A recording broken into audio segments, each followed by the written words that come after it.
Good afternoon, traders. This is Christian from Trading Group, and this is your end of day market recap for Monday, September 16th. Risk disclaimer in front of you. Everything that we're going through is for information purposes only, not giving out any advice or recommendations. Everything that we're going through is for information purposes only. And I'll start with the macro. This is what everybody, if you turn on financial media, this is what they are talking about. If I can bring this up, what happens to my mouse? There we go. This is what they're talking about, whether or not the Fed is going to cut on Wednesday, whether it's going to be 40 or 50, whether it's going to be 25 or 50 basis points. Sorry, I'm getting numb to this already because we've heard so much about it. Yes, the big move that's transpired is, whether the Fed is kind of leaking their intentions out, just because they don't like to surprise the market, right? They like to make sure that the market is kind of aware of things, and I guess they can kind of monitor as they go along. But if you look to see where we were in the middle of last week, the market was really kind of comfortable with, started to just say, okay, it's most likely going to be 25 basis points. And then we get a story from the Wall Street Journal. Nick over there, I guess, is the reporter, and kind of coming out and saying, hey, it's a possibility that they could do 50 basis points. And then who was it? Dudley, former Fed governor, today has a write-up and says that they should go 50 basis points. So yeah, the Fed fund futures is what you're looking at here, and this is the movement over the last 3 days. Again, getting comfortable with 25 basis points and then making a drastic move. Since then, what have we seen? We've seen the small caps outperform. Why the small caps? The small caps love when we talk about more rate cuts versus less rate cuts, or a bigger magnitude of rate cuts. So that was the outperformer again today, and that really kind of picked up at the end of last week, up about 30. IWM outperformed today, was up 35 basis points, versus the Qs were down about 0.5% this today. So let me just shut this Bloomberg swap off, and SPY was kind of right in the middle of that today, up about 15 basis point. But that's the big story, and I'll give you my quick 2 cents on this as everybody's chiming in with what your opinion is, right, on what the Fed should do. And this is something that I tweeted out. This is now going back to September 8th, but this was from Tom McClellan put this out. He's a great follow on Twitter, and what he was talking about was what the 2-year yield is doing versus Fed fund futures.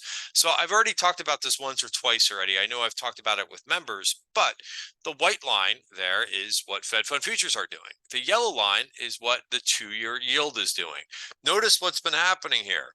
The 2-year yield has been moving down, but it's actually all the yields across the curve have been doing this. So why is that going on? Well, because the Fed doesn't control this. The Fed only controls the short-term rate, and they're being, in my opinion, pretty darn stubborn. Now, I get it.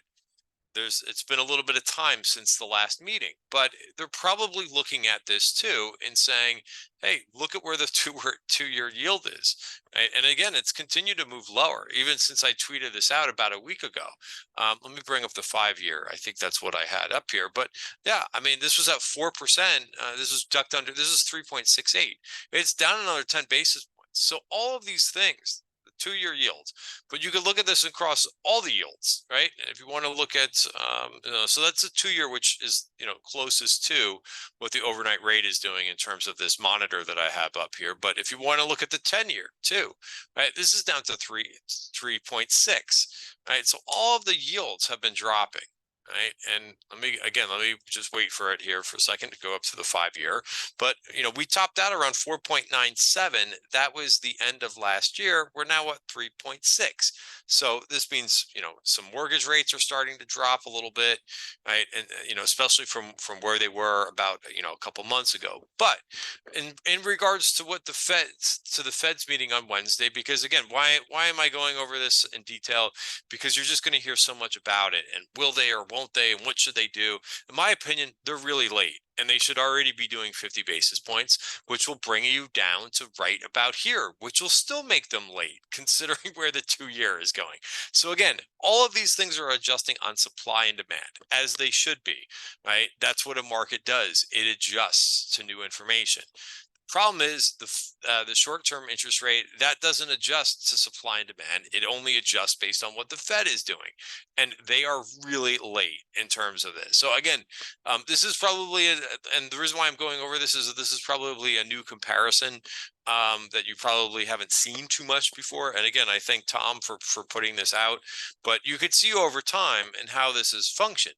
Now they've been late before, right? Look at this 2007, and I'm not trying to compare 2007 and 2008 markets to where we are now, other than you could just basically see it's the same thing. The 2-year yield started to dive much faster than the Fed moves. So the Fed, a lot of times, and I'm not trying to bash the Fed, but they're really late to acting on what the market is doing, right? And they want to be sure, right? I get it. They don't, right? There's a lot of behavioral finance going on here too. How many times has the Fed gotten yelled at for doing things over the last few years, right? For not raising, they raised rates way too late too, right? So the fact that they're being late again, right? They want to make sure that the information is that that there's level of certainty. But so yes, in my opinion, they should be doing 50 basis points, and then they should be cutting rates after that, thereafter, because the writing's already on the wall, right? In terms of what the rest of the yields are doing. Let's look at TLT, by the way. Remember, bond prices move inverted to yields, so you can see there's another big move by TLT. So we're getting very close to completing this bullish 80% rule. Right. So again, this is plus 20 years, right? So the Fed has nothing to do with this, right? This moves on supply and demand, right? This is the long end of the curve. The Fed controls the overnight rate. All I'm trying to do is just give you a little bit of perspective here. This is what the 7 to 10-year bond ETF is doing. This is IEF.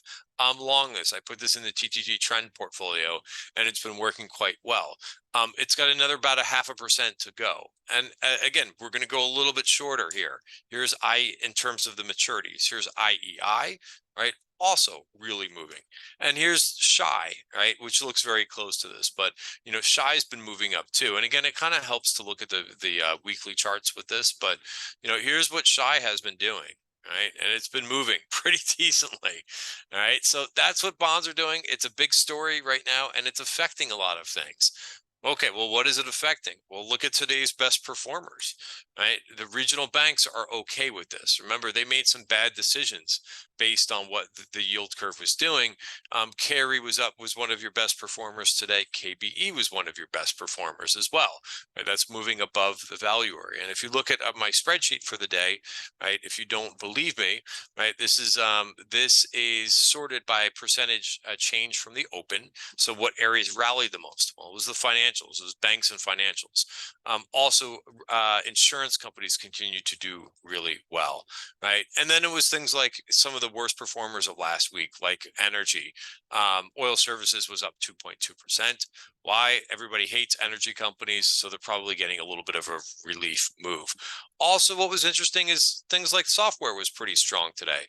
Continue to see things like Oracle, IBM, right, and a bunch of other companies too. I'm going to go over a couple other ones, but you know, these are the things that are strongest right now. And you know, I made a big thing about the semiconductors this weekend, right? And I've been talking about the volatility in the semiconductors, right? And I've heard a couple of people ask me to explain, like, what do you mean by this? Like, well, the semiconductors are just moving a lot faster than they previously have. And if you don't believe me, right, look at the SMH. And if we bring up the weekly performance of this, and I'm just going to change, I just need to adjust this weekly, but take a look back here, right? You know, you had some big moves. And again, this is weekly performance. This is not day to day. But, you know, here's 1 week where it's flat, another week up percent, another week down 5%, another week up 4%, the big week up 8%. Another week up 0.5%, another week up 1.6%. Now look at the moves of the last, like about the last month. So first of all, look at last week, up 10.2%. You think, oh my God, that's a huge move. And it was. I mean, this is giving you some good trading opportunities. But look at the previous week. It was down 11.7%. Look at how many times, too. This thing has been moving around 9% a week, right? So it's giving you really good volatility. And if we look at the chart here in the SMH, right, that bar from last week, was just an inside bar.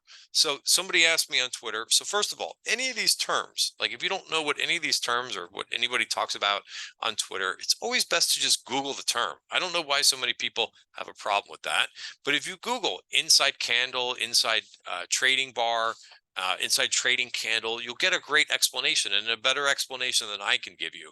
But it just means that there's no change in the going trend. Now, the big, the ultimate trend is up here, right? But still, last week, as nice as the semiconductors were, they didn't change anything from the previous week, and that's all it is. That's what an inside.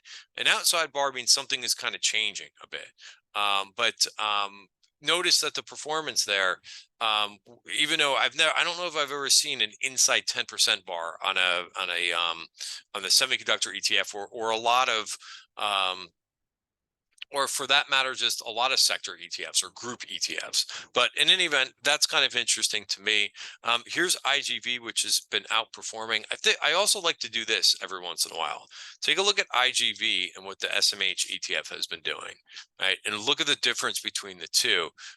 This has been outperformed. Remember, the semis outperformed a lot from the beginning of the year, but look at since June, right? You have this move up here in the semiconductors and sorry, in the software names. So look at the inside bar last week, right? So big up week for software versus semis. And then last week, semis outperformed, but again, they didn't really change this recent trend that we've got going on. So just very interesting. And, looking at the software chart on the weekly, it looks like it's trying to resolve higher. So pretty interesting because we just don't have a lot of higher beta areas that are breaking out. We have a lot of low beta areas and low volatility areas that are breaking out, but we don't have a lot of the higher beta areas. So, and what I'm referring to is things like XLP, right? XLU. These are low volatility areas of the market, right? KI, look at look at the utilities continue to go higher.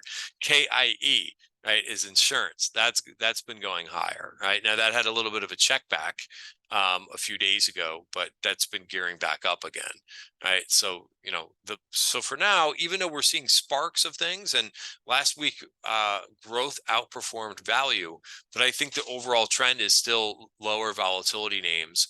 And you're going to see from time to time growth is going to have a big week. And again, I still look for growth names because growth is it's a bit more fun to trade than value. Let's be honest.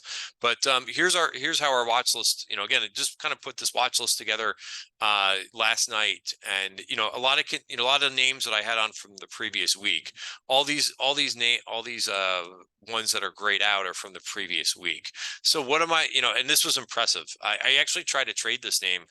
So this is smaller cap software. Look at the move that this made today. Right, very impressive INTA. Now it did take out this virgin point of control, and personally, I don't add trades around virgin point of controls or on the takeout because it becomes a battle of overhead supply, right? Between new buyers, right? Another one too that I've been looking at. This comes from our strong earnings list. This is KVYO, Clavio. I hate that symbol because I always want to put KYVO, but in any event, moving up to 3250. Watch that top of the value area. So again, kind of similar to INTA, a lot of momentum today, but did not take any major levels other than that VPOC being taken out. And here's VST, right? This is another one of these power names. So again, there was a little bit of an AI theme today. VST made a nice move. Also, VRT made a nice move last week, checked back a little bit, and you could see that dip was bought today. So I didn't go over the indices. I'll do that in just a second with you. I'm kind of going back and forth between the macro and the micro, but very nice VST in there. Also, Zillow got an upgrade. My current open positions are not on this list, but BLDR was a name that I talked about last week, and I got long on this breakout of the value area, and I took my profits into this. And again, the way that I'm kind of thinking about this week with a lot of events, you've got quadruple witching, you do have the Fed, you got retail sales tomorrow, is just kind of taking one day at a time. I know some people, they don't look at the events for the week. I do, and I think that I'm always a little bit more conservative when we've got a lot of events piled up in 1 week, because you could see a turning point there. So, or that's my opinion. Also, very impressive, like some names in the TTG trend portfolio. If you're not familiar with that, it's kind of works as like my own personal ETF. I've got almost 50 names in that portfolio, and I've been making adjustments as we go along. I mentioned I got long, bonds, IEF, which has been working pretty well. But these are a couple names that I've had in the portfolio for a while. But look at how impressive this software name is doing. AppLovin. Way has gone all the way up to 116. I'm now up about 37% in that position. That's a name that I've had on since I think May of May of this year. I've had AppLovin on, and that's done pretty well. Look at what the I talked about the financials, but look at what the private equity names are doing. I mean, that's a blast off in Blackstone, right? So maybe lower interest rates are helping them a bit too. KKR also had a nice break higher today. So private equity companies doing pretty well. And again, all these are in the XLF ETF. Remember, the XLF is not just banks, but it's insurance companies, it's private equity companies, and it's some exchange stocks that are in there too. What else did I see? So Zillow, as I mentioned, I made this argument last week that as rates go down, maybe it will get some of the people who are in their houses with lower interest rates begin to look a little bit, right? Zillow is one of those places, Redfin too, I believe, where you can begin to look, right? So there might be some more eyeballs in that app looking at houses and looking at inventory now that rates, again, doesn't necessarily mean that they're buying, but just the fact that maybe they're looking might get that traffic into that website and into that app. So Zillow, breaking out here. So that's another name in the TTG trend portfolio. Sprouts Farmer Market. Well, first of all, you got to look at what Kroger's been doing over the last week. Quietly, and I know doesn't get much attention because it's a lower volatility type. It's a more boring name, but Kroger, nice breakout. Now, if you want a little bit of a sexier name, you look at Sprouts Market, right? And this is a name that I put in recently into the TTG trend portfolio, and I'm up about 12% in this. I put this in the beginning of August. August 5th is when I put this into the TTG trend portfolio. So again, I'm pretty like, for me, it was a day where I didn't do much. I just kind of watched. That was my game plan to kind of come into this week. I thought sentiment got a little bit too hot at the end of the week, right? When everybody starts showing growth setups and saying, oh my God, right? And it was like last week was a great week. A lot of stocks went up. But I begin to kind of pump the brakes a little bit because I think that this market, this sentiment goes from one extreme to the other very quickly, and in my opinion, just got a little bit hot. So a couple of names that I like. Again, first of all, look at the KBE ETF, right? Acting pretty well. What's one of the best banks out there, right? I think it's JP Morgan. So I bought the dip today in JP Morgan. I have been watching it since it came down a little bit, and I kind of waited to the end of the day. Also, look at the price get a first candle back above the 5-period moving average. I think it was an overreaction last week, caught a lot of people off guard. Now let's see if people begin to forget about what I'm even talking about with them when they spoke at a conference last week, and let's see if it begins to revert back up. So that was my one trade today. I did a couple other small trades too, but nothing overall that exciting. I'll leave it there, guys. Again, talking a lot about the Fed meeting because that's what folks are going to be fixated. I think that once we get past the Fed meeting, it'll be a good thing. And I hope that they, I hope they notice what the rest of the market is doing and catch up a little bit. For now, I'm kind of taking things one day at a time. I think that, I do pay attention to seasonality, and that's a bit weaker at this, at the second half of September. We're now in the second half of September. So again, I don't have a crystal ball, but I'm just kind of, being a little bit more conservative here. I mentioned I did not go over the indices, but that's my game plan. Your game plan might be a little bit different.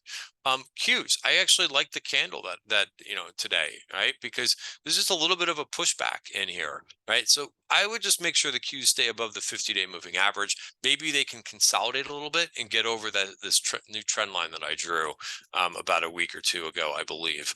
Also, when you look at the 1-hour chart, right, all the Qs, the S&P and IWM, all started the week above their value area for the week. So I was actually hoping that we would check back here at about 468.38. We didn't go all the way down there.